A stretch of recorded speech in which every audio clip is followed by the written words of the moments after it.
Hello, everyone, and welcome to another movie review. I am happy that you can join me today. If you are new to this channel, click the subscribe button below for future notifications and updates. Click the like button to share this content with other movie fans. Okay, so we finally got a movie that is not a sequel, prequel, nor a remake. It is based on a book, and for that reason alone, this movie deserves an applause. I keep saying it, and it seems as though that I am probably in the minority. I'm tired of sequels, prequels, and remakes. So let's get into it. My Oxford Year is considered to be a rom-com, and it stars Sophia Carson, Corey Milcreast, and Poppy Gilbert. It was directed by Ian Morris. It seems as though this is his first film. It's based on a book by Julia Whelan. Based on what I've been reading, she studied at Oxford for a year. It was released on Netflix yesterday, August 1st, and the running time is a little less than 2 hours. So, I'm not reading from a transcript today because I didn't have time to write a transcript. So I'm just looking at my notes here. So, according to Netflix, the description the description was something along the lines of Anna is a smart student who studies at Oxford for a year, and she meets a charming man, but he is keeping a secret from her. And when she finds out about the secret, her life kind of takes a turn in ways that she did not expect. So that's what Netflix pretty much sums it up as. But anyway, Anna is a young lady from New York City, just like me. And she has her life all planned out. She plans on going to Oxford for a year, coming back, and starting a job with Goldman Sachs. She meets a guy who drove past her while she was walking across the street, and he splashed her with his car. So she later finds out that this guy who splashed her with water with his car is Jamie, who is her Victorian poetry professor at Oxford. Yes, he's teaching poetry. And she thought that she was going to get a famous professor to teach her. And the professor decides, well, nope, I'm not teaching this class, thank God, but I'll tell you who will. And so Jamie comes out and he's like, hello. And she is disappointed that she's not going to study poetry with her favorite professor. And Jamie is surprised that she is one of his students. So eventually, they strike up a relationship in which they agree that they're going to have fun. Because since she plans to move back to New York after her year is up, they have agreed that they're going to keep it light and fun, and they're not going to have a serious relationship. However, when Anna is suspicious that he is cheating on her with a woman named Cecilia, played by Poppy Gilbert, she realizes that Jamie and Cecilia's relationship is not what she thought it was. And she finds out that he was hiding the fact that he is terminally ill. Yes. And so this is where the movie takes a sad turn. And the way the director and the editor handles the ending is actually quite interesting. I wouldn't say that I was crying at the end of the movie. I wouldn't say that it's bittersweet, but the ending is quite fitting for Jamie's character because Jamie wants Anna to enjoy her year at Oxford. So he compartmentalizes his life and he keeps his health problems away from her until he can't anymore.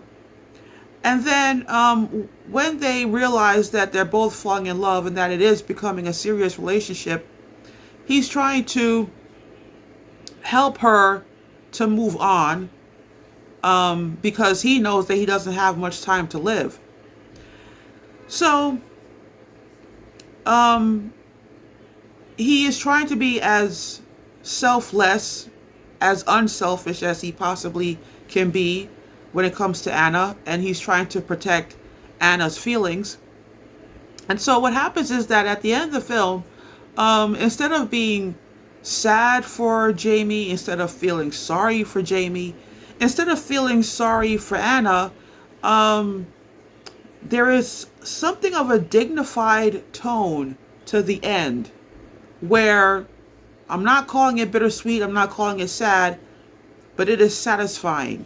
And so when I saw how the ending unfolded, because the end is kind of like a montage, and you're watching the montage and you're like, okay, I'm okay. I'm not going to cry, but I'm okay. And when you see the, closing credits, you're like, oh wow, this is a winner. So because this movie is not a sequel, prequel, remake, I was prepared to give it 5 stars. But I'm not going to give it 5 stars. What I will do is I am going to give my Oxford year 4 out of 5 stars. The reason why I'm taking a point off of this movie is because, ladies and gentlemen, this is not a rom-com, okay? And the fact that this movie is about a woman studying at Oxford for a year, what I'm about to say, I think it's fair to say because this movie opens itself up to this kind of analysis. Look, Anna studied at Oxford. I studied at Columbia University, an Ivy League school, okay? And I majored in English at Columbia, and I studied Shakespeare at Columbia. And in all honesty, I am in the tradition of Shakespeare, okay?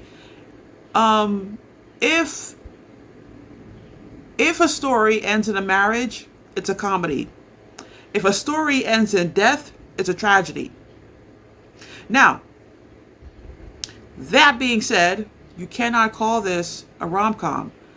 And so for me, it's kind of like, wait a minute here. I'm thinking I'm watching a rom-com. I'm thinking that I'm going to be laughing and having a good time and enjoying Anna and Jamie having a fun relationship. But that's not what I'm getting at the end.